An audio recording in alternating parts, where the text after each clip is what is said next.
It's Robyn, aka Styles and Seams, and today I'm very excited to do an unboxing with you of this precious baby. Now, if you are a sewing enthusiast or the descendant of a sewing enthusiast, you might recognize what's inside this box without me having to open it. But if you're a little newer to sewing, as I was and still am, this is probably just a crazy black box to you. So, before I open it, tell you a couple things about it. This was given to me by my late Aunt Robyn, and she told me that it had belonged to another relative of ours. And so this has been handed down now 3 generations, and I am now the proud owner of a Singer Featherweight. Time to open her up. Can we find it? Yes. Ah, smell that mold. Smell it.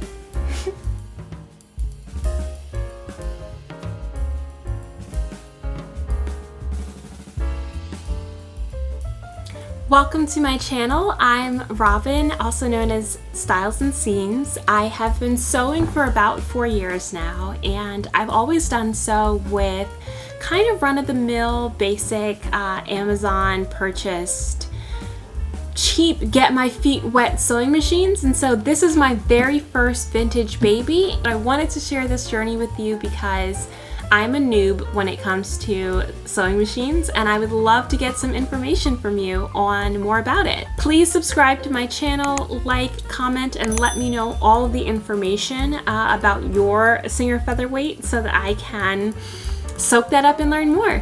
Thanks. Okay.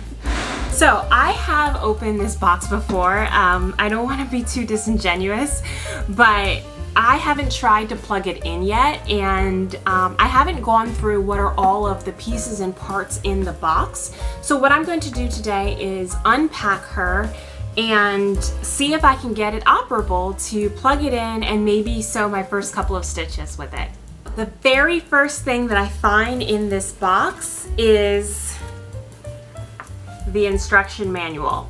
So this is, I'm assuming, the original instruction manual, and it's my first clue to unpacking exactly how old this machine is. If I crack open the front cover, I can see that it started its copyright in the USA in 1915, and the last copyright date is 1950. So that gives me my first clue to how old the Singer is. I know it was at least produced after 1950. And I'm going to be able to track it down and find out exactly when it was produced. Instead of going into the accessories, let's just see the baby here.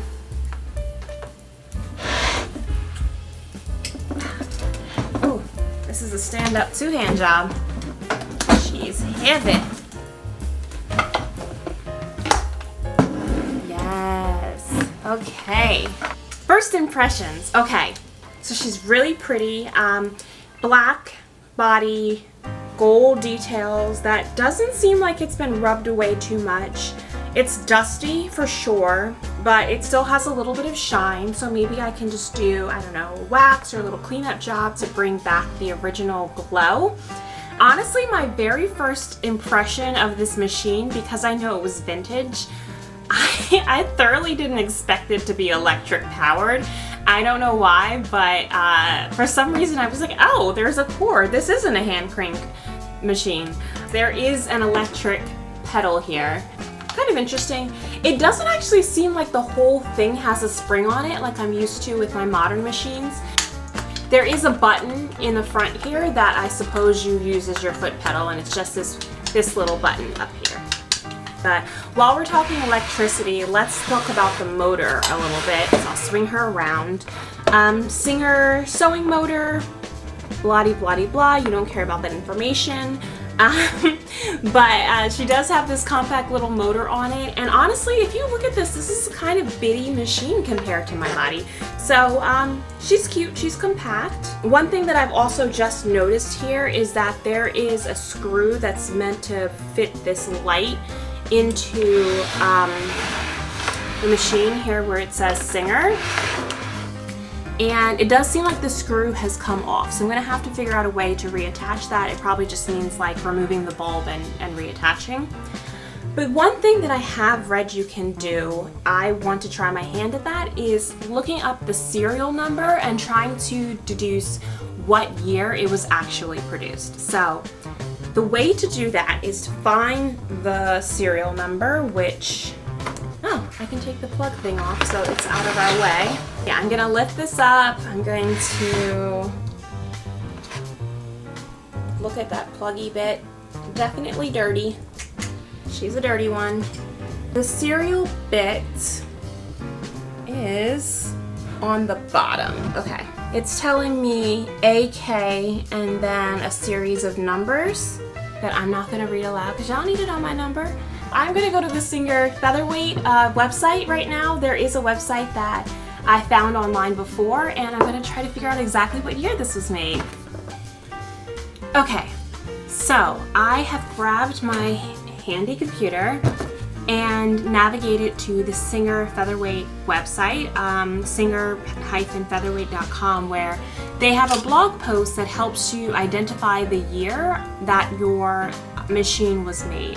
So I took down in my head what the serial number on my bottom was, and there's a nice chart here that allows you to look by the prefix and then the actual numerical number to figure out what is the date of commission for the machine that you have. I have a machine that begins AK39 blah blah blah. And I can see here on this chart that 50,000 were made within this series, and the commission date was May 10th, 1951, which is super exciting. This machine is now nearly 70 years old, which explains why it has survived 3 generations in my family. Also, it means that I was pretty close on the dot with looking at the manual and its copyright date and trying to figure out based on that. So I now know the date that my machine was made. I could, if I were so interested, look into other features or other things that were typical about machines during that period, but I'm not as curious about that as I am to get to using it. So let's keep it moving and keep looking through what's in the box. Back to the machine, baby. You can see that there's this really cool medallion here, this brassy gold. I did read on that Singer Featherweight website in a few places that some of the medallions and some of the gold work that's all around the machine changed from year to year to recognize different events.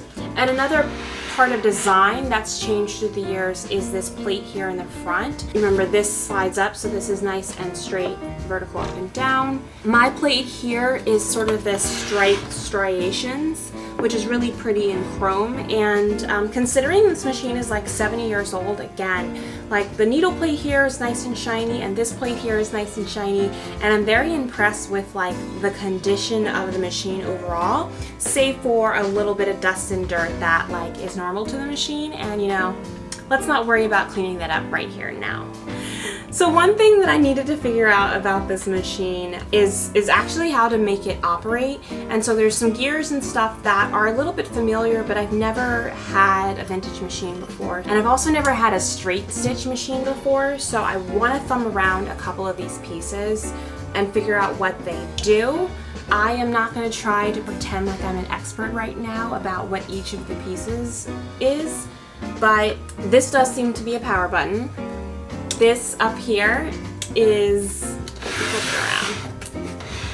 This is for, I think, winding the bobbin, and I did watch a YouTube video that said that if you want to wind the bobbin, you press it down so that it engages with the belt and it turns along with the belt. But if you want to, if you're done winding the bobbin, you have to lift it up, otherwise it will slow down your machine, make weird noise, and be not bueno. The belt is actually in really good shape, so I don't know if this has potentially been replaced at any time period, but it looks sturdy and strong to me. I don't see any cracking anywhere on the belt. And again, it's just like the quality, it's like barely even scratched. Okay, cool. I didn't exactly know how to lower the presser foot because I'm used to it being on the inside, but with this machine, you just, it's in the back here, so you bring it up and down. There has been a needle in this machine for God knows how long, but it is there. And there's even some thread coming out of the bobbin. Again, on my like brother machine and my like baby ones, the bobbin, you can lift up this plate here and replace it. But as I was searching around for the serial number, I did see that the bobbin is down here on the machine. It's one of those like lift up type situations. So I'm not going to mess with it right now because I think that that's going to require a little further inspection to get it right and not mess it up. So I did mention before that I'm going to have to screw this little light bit back on, but that is going to save for later because I'm going to delay your climax and not plug it in yet and see if it works, and instead I'm going to go back into the box and see what's inside. So there's a few more papers in here. I did pull out the owner's manual first, but what else do we have in here? How to use and care for your white zigzag. Evidently, whomever was the owner of this machine also owned a white zigzag machine, which makes total sense because Singer Featherweight is a straight stitch machine, meaning that it isn't going to do any of your like fancy stitches, any of your faux overlock, any of your zigzags, or anything of that nature. So it makes sense that you would need like a secondary machine to serve a separate function. Ooh, and this one even has information on like embroidery and stuff. So I don't know, maybe I'm going to need to get one of those. Also in this box is an invoice, Singer Inspection Estimate and Repair Report, dated May 10th, 1965, which is interesting because I told you before that the machine was made in 1951 in May, so this is about 14 years after it was first created. I can see the name of my relative on here. I can see the grand total for service, labor, parts, and everything came to a whopping $10.90. Yeah, I think I'm going to need to be on the lookout for a machine repair in 2020 that can do it for $10.90 because that sounds like a steal for me. Not that I've had to have any of my other ones serviced so far, so we'll see, maybe I get lucky. Okay, last but not least, inside this box is this little carriage metal thing of different machine parts and specialty feet. I don't know what all of these are, so what I think I'm gonna do is walk through them, hold them up to the camera, and then I'm gonna do a little insert once I figure out what each of these is, because it doesn't make any sense for me to try to thumb around and figure out what this is on this fly. It's a very cool contraption, and we will figure that out. First up, the adjustable hemmer. You can see it moves, and you can adjust it through these different lengths. Bias binder, multi-slotted with guide pins. This is a very cool piece of work. This bad boy, which is an edge stitcher.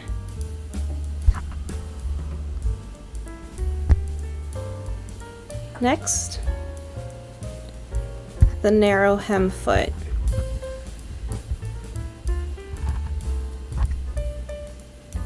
Very cool piece of work right here. A ruffler.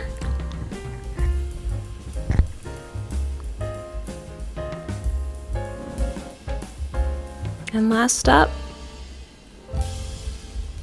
a gathering or shirring foot.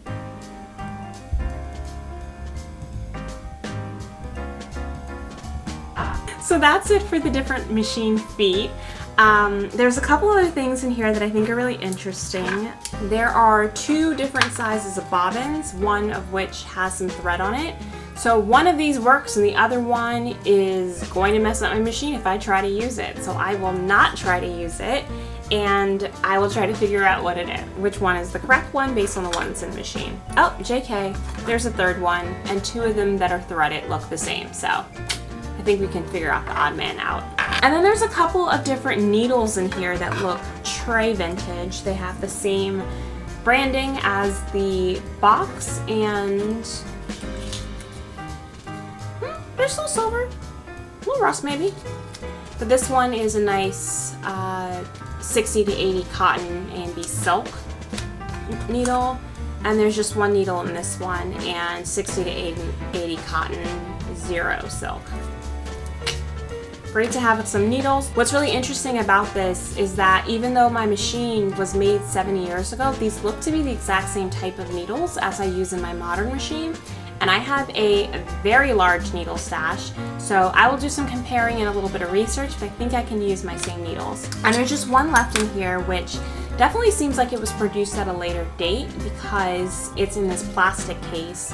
Coats and Clarks, and then there's 3 different sizes in here, made in Germany, with like a nice old engraved logo into the plastic. So that's it. There's a couple of keys and like a little wrench in here, but those are the accessories that came in the box.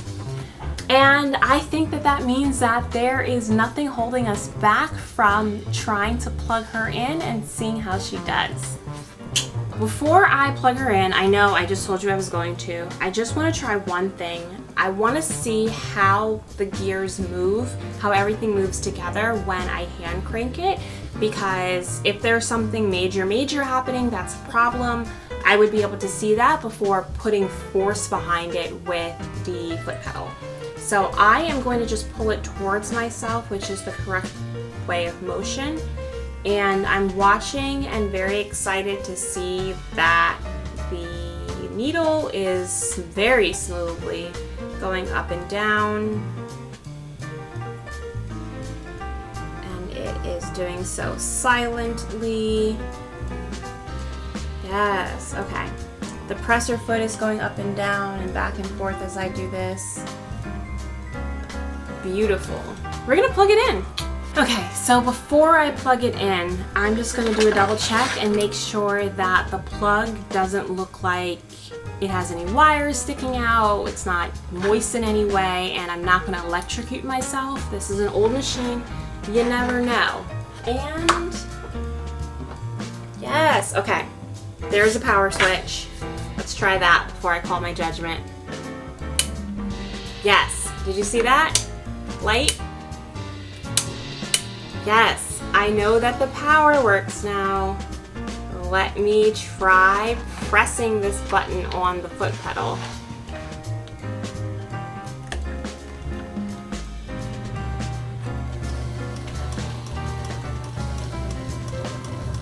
Ah, it's beautiful. It's so pretty.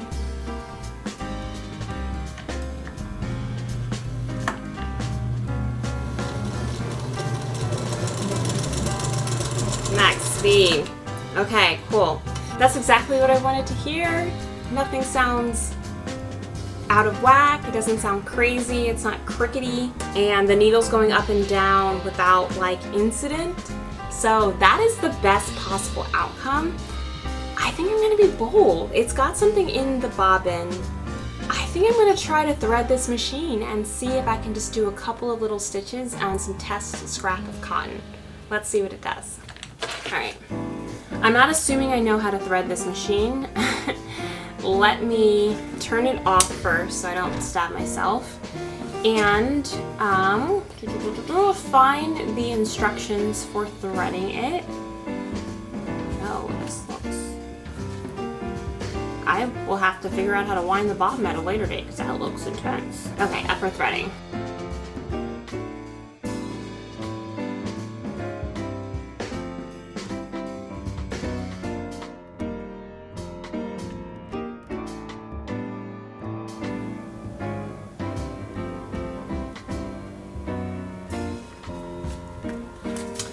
Okay, time check, 4 minutes later, and I'm not done, but I've gotten close enough that I think I can just whip out the last spots on camera. It's amazing what you can do when you stop trying to focus on a camera. All right, so I've gotten it down to step number 8, and then 9 is very similar. 9 and 10 are the last 2 steps, and they're just like my regular, well, my modern machine. And I know that it's working because I can see the thread up here spinning as I tug a little bit, which is cool. beautiful red. I can pass this through the needle that was already on here, like so. And beauty, she is threaded. Now, I think I can do, yeah, you drop the bobbin thread the exact same way you do with a modern machine. So I'm just gonna hold this tight and then pass this down and just trim that knot, which I think is fine. All right,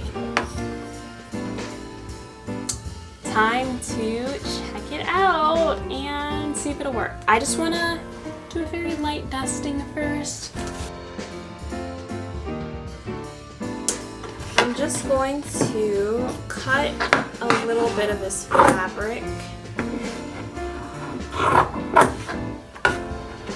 and then place it together. Why not pin? Isn't my pegboard so useful? So I've just pinned 2 pieces of linen together. I'm gonna put it under here. One thing I will say is that this needle plate does not have any type of marking. So I'm almost definitely gonna need to use tape, or I have a magnetic seam guide I can try with this just to make sure that I'm getting the right seam allowance. I'm gonna drop my presser foot down.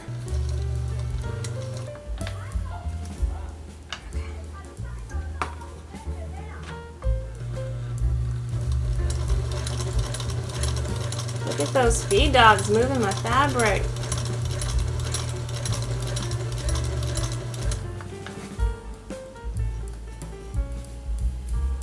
Okay, those are very tiny stitches.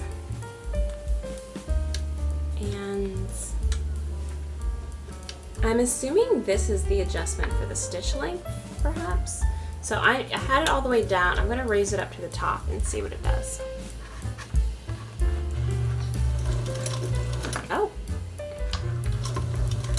Oh, JK, it's going backwards.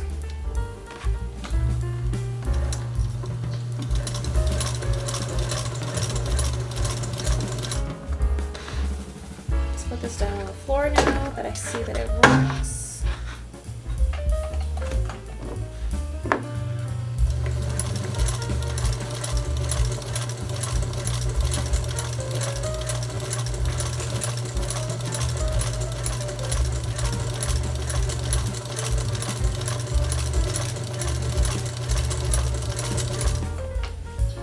And since I know this back stitches now, okay, I'm stopping it with the needle up, and I'm just gonna lift the presser foot, pull this out a little bit and give it a trim. And there I have stitched with my Singer Featherweight. It's beautiful. It flowed really nicely. It looks gorgeous top and bottom. The stitches are really tiny. I have to see if there's any way to adjust that by reading the manual. But otherwise, I am so happy with how this came out.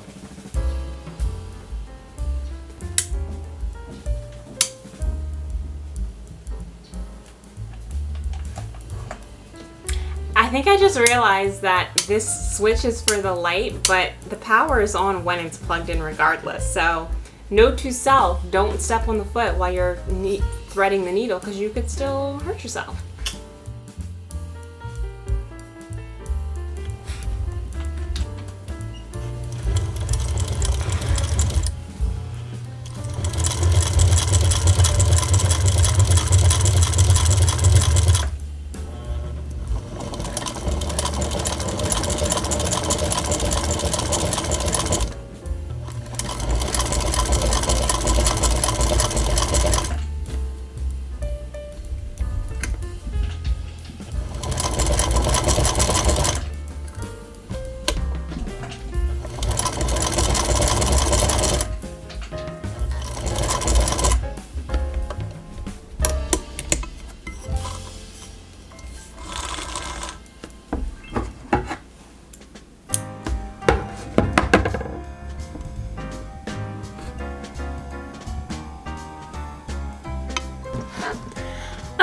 that's it for the unboxing of my beautiful Singer Featherweight. I opened up the box, I figured out what the model year was, went through some of the different bits and bobs, the parts that are included with it, and I managed to get her threaded up and sewing for the very first time, at least since it's been in my possession. I hope you've enjoyed this look into this vintage sewing machine with me.